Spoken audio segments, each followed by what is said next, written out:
देखिए, BEd first year में कौन कौन सी किताबें पढ़नी है, तो वो है, ये है C1 पेपर बोला जाता है इसको, ठीक है। टोटल जो पढ़ना है वो आपको जो यूनिवर्सिटी एग्ज़ाम लेती है वो 7 पेपर है। एक होता है मेथड पेपर।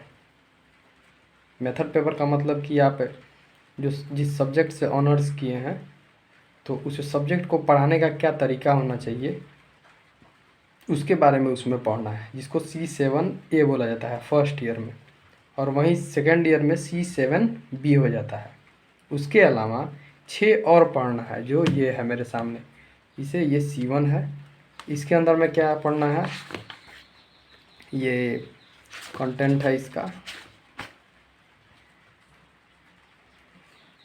अंडरस्टैंडिंग चाइल्डहुड वगैरह बहुत सारे टॉपिक्स हैं इसमें, बच्चों के बारे में ही पढ़ना है, कोलबर्ग, जीन पियाजे, इन सब के थ्योरी के बारे में। तो पहला पेपर है बाल्यावस्था एवं उसका विकास, चाइल्ड एंड ग्रोइंग अप।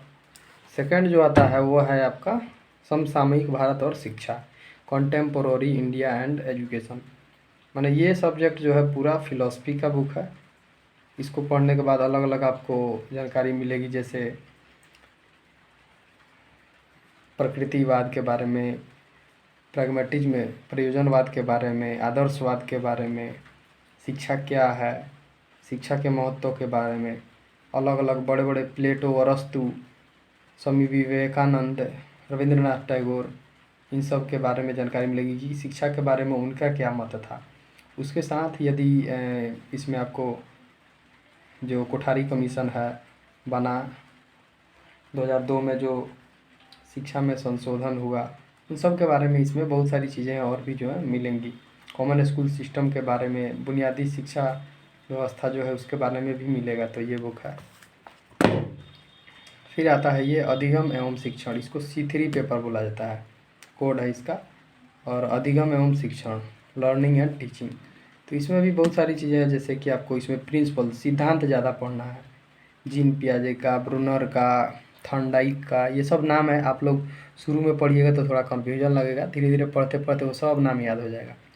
थोड़ा सा प्रॉब्लम आता है शुरू में, बाद में सब टॉपिक समझ में आने लगेगा शुरू में। लर्निंग का मतलब होता है ये अधिगम, तो ये है लर्निंग, ये पूरा प्रिंसिपल सैद्धांतिक बुक है ये, सिद्धांत ज़्यादा पढ़ना है, प्रिंसिपल इसमें। तो ये बुक हो गया आपका C3। और ये जो है इसको बोलते हैं लैंग्वेज अक्रॉस द करिकुलम, यानी कि किस प्रकार से भाषा बच्चे सीखते हैं बचपन से, जब जन्म लेते हैं तो कैसे धीरे धीरे एक अक्षर बोलते हैं, शब्द बोलते हैं, अलग अलग इसमें विद्वान जो किस प्रकार से उसके बारे में अपना थ्योरीज दिए हैं, सिद्धांत दिए हैं, प्रिंसिपल, उसके बारे में इसमें पढ़ना है पाठ्यक्रम में भाषा। उसके बाद में आता है C5, understanding discipline and subject, यानी कि समझ में इससे आ गया होगा कि सब्जेक्ट्स के बारे में पढ़ना है कि सब्जेक्ट्स क्या होते हैं, विषय किसको कहते हैं आखिर, और उससे संबंधित जो अनुशासन होता है उसे क्या कहते हैं। जैसे अलग अलग इसमें टॉपिक्स आएगा।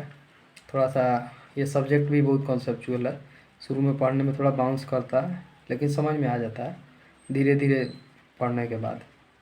ज़्यादा टफ है नहीं ये सब, तो पढ़ने के बाद सब आसान हो जाता है। तो ये है डिसिप्लिन्स के बारे में, अलग अलग प्रकार की जो मत है इसके बारे में पढ़ना है।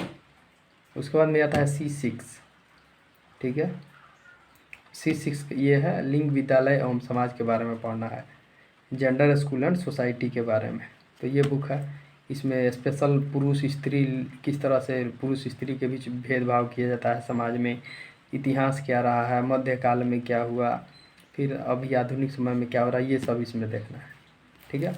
और ये तो वही है C1 पेपर जो मैंने दिखाया, ये दोनों एक ही है, सॉरी C1 नहीं C3, ये दोनों जो बुक है एक ही है दोनों, अधिगम एवं शिक्षण। मेरे पास ये 2 बुक है, ये एक लाइब्रेरी से लिया हुआ बुक है, तो ये 2 बुक है, तो ये वही है C3 बुक, ठीक है,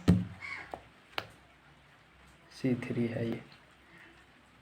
तो ये सब बुक जो है बीएड में हमें पढ़ना है, कन्फ्यूजन नहीं होना चाहिए। और बाकी इसके अलावा जो बुक है तो वो भी पढ़ना है, तो वो EPC बोला जाता है उसको, जो कॉलेज में के तरफ से वो एग्ज़ाम होता है, उसका कॉलेज में होता है, ठीक है।